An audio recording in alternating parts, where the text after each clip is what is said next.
kind of throughout. I think when Fred and I kept catching each other, because we were both, I think, kind of had the same idea of like, hey, let's sit in third-ish and like just kind of stay there the whole race and see what happens. You don't feel that until after the race? No, I mean, I definitely knew she was catching me, but honestly, I don't even feel it right now, so it's better. Shoe's not ripped? And no shoe this time. I was much better off the start line this race, so, you know, I learned my lesson 2 years in a row now from getting caught in a pack. That was pretty quick, but all the prelims were pretty quick today. Yeah, what do you make of that? You know, I had a feeling with the weather conditions. Hayward's fast. You know, there's a lot of strong front runners in this field, I think, you know. So I expected them to be quick. I also knew my heat had a lot of really quality people. So Pascal actually shouted out the time to me that I needed to be aware of. So going into the last lap, I knew I was going to probably be well under.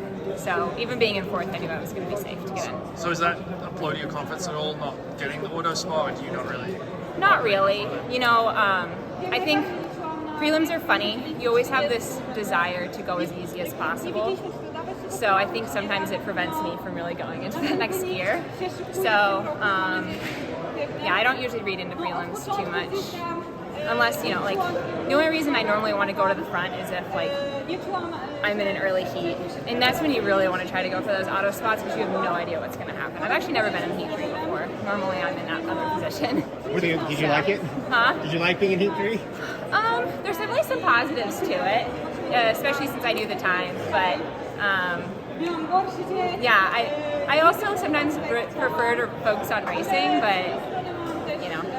With a few days left, are you going back to Portland tonight? I am, yeah. So I'm going to go home for a bit, kind of get out of the chaos, and also sleep in my own bed for the first time in a while, so see my cat. I think it's just nice, too. It kind of helps me really reset. It worked really well at the trials. At USA's, you said that you were hoping to sort of have a similar bump in fitness that you had from last summer between the trials and the Olympics, but it was a shorter time period this time. Do you feel like you're fitter than you were, you know, at USA's 3 weeks ago? Definitely. I think I really capitalized and made a lot of gains in that. Kind of 2 weeks of training. Yeah. We really got back at right into things. I had some really, really good workouts. I feel excited about where I'm at. Challenge myself. You know, I don't like to put a time or a place on things. It's more like, hey, let's see what my best can be. And you know, that was really the mindset going into Tokyo and what led to taking the lead and stuff like that. So, you know, as long as you know you're your best, you can walk away happy with the result. You can't control what anyone else does. Can you tell me about the blue hair? I noticed Carissa in the grocery store also had red hair yesterday. So one of our friends in Park City is a hairstylist, so she just loves doing it. We always get our hair done right there, and we kind of decided to do something fun. Back to my college days, you know, like UNM, Power of the Turquoise.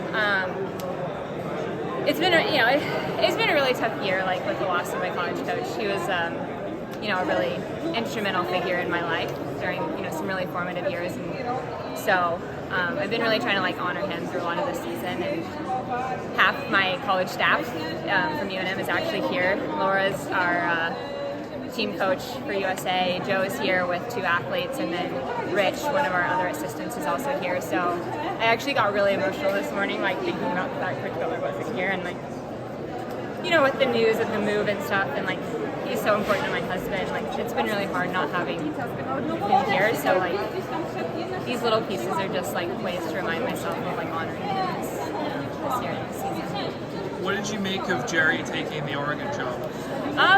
It was definitely shocking. We actually only found out a week ago, a few days before the world did. So a little bit of weird timing, I suppose, but there's definitely a lot of pros to it. I was actually seeing parts of this stadium that I'd never seen as we were walking out onto the track today. And it was oh wow, there's an anti-gravity treadmill room, things like that. So a lot of pros, just a lot of the other pieces of trying to figure out moving, what is my husband going to do, stuff like that, I've kind of had to table. But certainly excited to be welcomed by the Eugene community, excited about the phenomenal facilities, and I think Jerry will do a great job. I think our staff will do a great job here.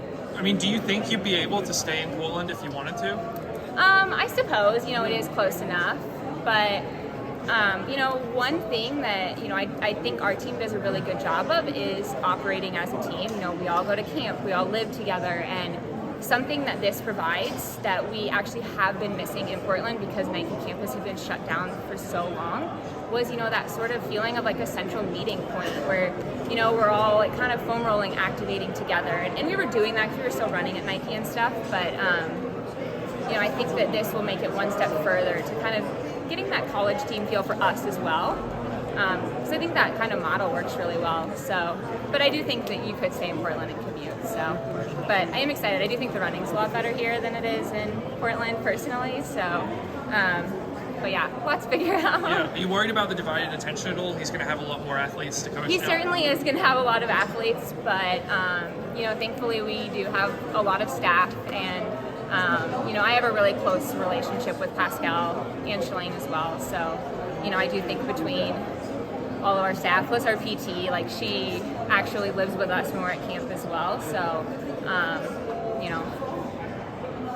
every time Jerry wants to take on something new, I always am like, oh my gosh, but he always amazes me.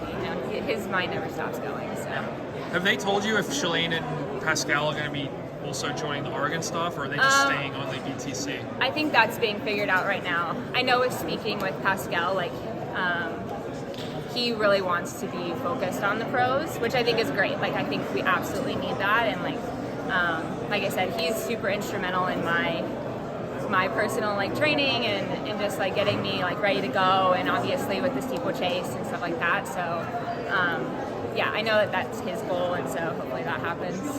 But yeah, I think they're working on all the assistants and stuff. So yeah, like when World is done, my husband and I are gonna drive around, like check out some of the neighborhoods. So it's just kind of weird. Like whenever we all like got off the plane, there was a sign that said "Welcome home," like in the airport, and we just kind of chuckled. We're like, "Oh gosh, this is home."